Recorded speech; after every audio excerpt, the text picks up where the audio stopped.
Bonjour à tous, moi c'est Élise Imbert. Vous m'avez sûrement connue sur YouTube grâce à ma petite short avec mon chien Lucky. Et dans un de ces shorts, je vous avais présenté la boîte YesPow. Donc dans cette boîte, il y avait la biopâtée que Lucky a gentiment dégustée, donc il n'en reste absolument plus. Mais je vais utiliser les petites récompenses qu'il y avait là-dedans pour attirer mon chien vers la vidéo pour qu'on puisse tourner. Donc tu viens, viens là, non, là, là, là, viens mon chien, assis, assis, mets-toi assis, viens, là, assis, tu couches, voilà. Donc Lucky qui est là est un chien de la SPA. Il a été adopté en 2021 et il est né en 2018. Il est né le 13 octobre 2018. Donc Lucky, c'est un gentil chien qui est assez protecteur de ses ressources. Donc là, il n'aime pas du tout que je le câline avec de la nourriture.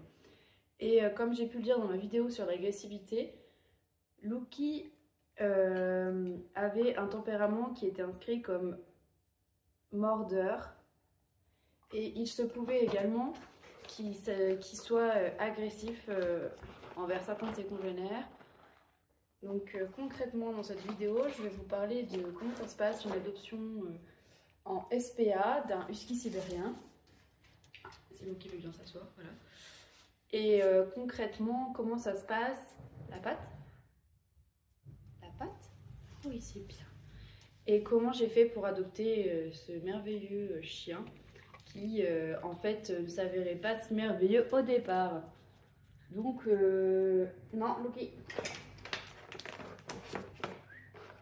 Donc Lucky, moi je l'ai adopté, donc comme je vous l'ai dit, en octobre. Couche-toi Lucky, coucher. Coucher. Allez, couche. Donc je l'ai adopté en octobre. Et en fait, suite à cette adoption, quand je suis arrivée à la SPA, en fait, j'avais été sur leur site préalablement. Et en fait, sur leur site, j'avais vu qu'ils avaient un husky de Sibérie. Donc, Lucky, tu peux te coucher. Là. Un husky de Sibérie. Et en fait, ce husky de Sibérie était adoptable. Ça faisait 15 jours qu'il était à la SPA. Donc en fait, vu que Lucky, ça faisait 15 jours qu'il était à la SPA, moi je suis allée lui rendre visite. Quand je suis arrivée, je l'ai vu derrière dans une cage avec un sol assez métallique et de l'eau. Bon, il avait quand même de l'eau à disposition et des croquettes, un jouet. Et j'ai demandé à faire du coup une première rencontre, donc une première balade. Durant la balade, donc déjà Lucky il avait fait 26 kg, c'est une grosse bête, voilà, donc comme vous le voyez. Et en fait, le problème, c'est que la SPA, ça fonctionne par la confiance. Et du coup, j'ai dû quand même voir si j'avais une affinité avec le chien avant de l'adopter. En soi, j'ai une affinité avec Lucky, mais j'ai vu, assis, durant la balade, qu'il n'y avait aucun assis. Là. Qu'il n'y avait aucun ordre qui fonctionnait. En soi, tu attends. En soi, il n'écoutait pas grand-chose, il tirait, il tractait, il me sautait dessus, enfin c'était assez compliqué. D'ailleurs, il n'aime pas trop qu'on parle de ça. Et je l'ai adopté parce qu'en fait, derrière moi, quand j'ai ramené Lucky dans sa cage, il y avait un couple qui voulait adopter Lucky. Donc j'ai voulu commencer à faire les papiers et à l'adopter le jour même. Donc je sais qu'il y a des personnes qui vont à la SPA et puis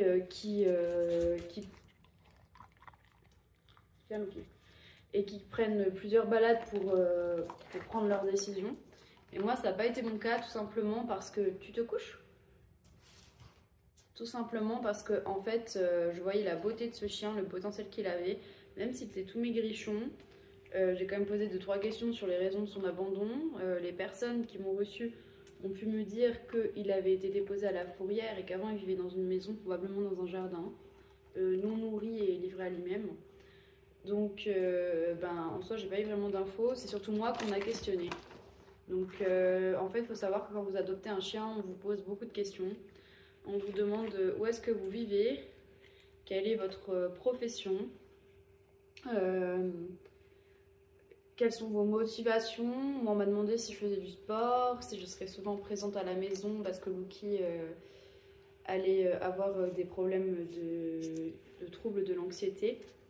Donc en soi, ça a été assez difficile de passer cet entretien parce que je savais très pertinemment que je ne serais pas toujours à la maison.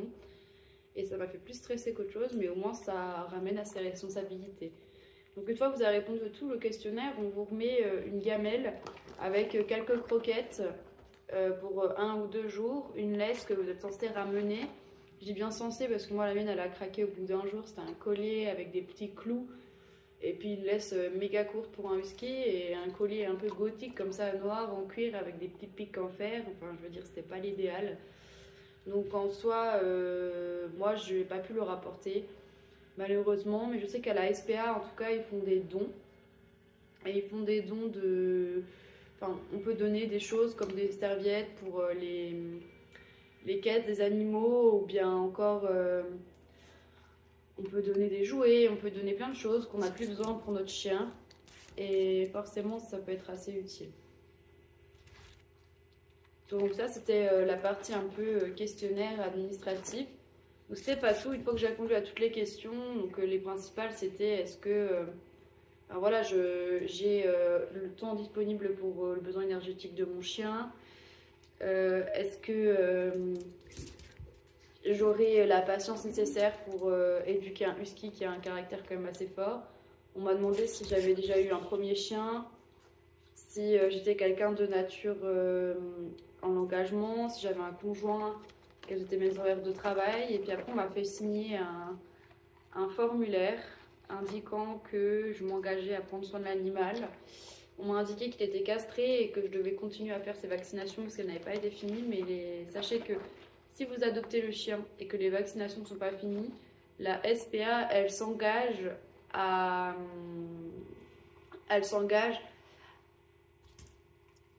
vous financer en fait les vaccinations. Ils vous les prépayent en fait et puis vous avez juste à aller chez le vétérinaire avec votre chien et puis c'est tout. Bon Lucky, tu peux arrêter d'appuyer là.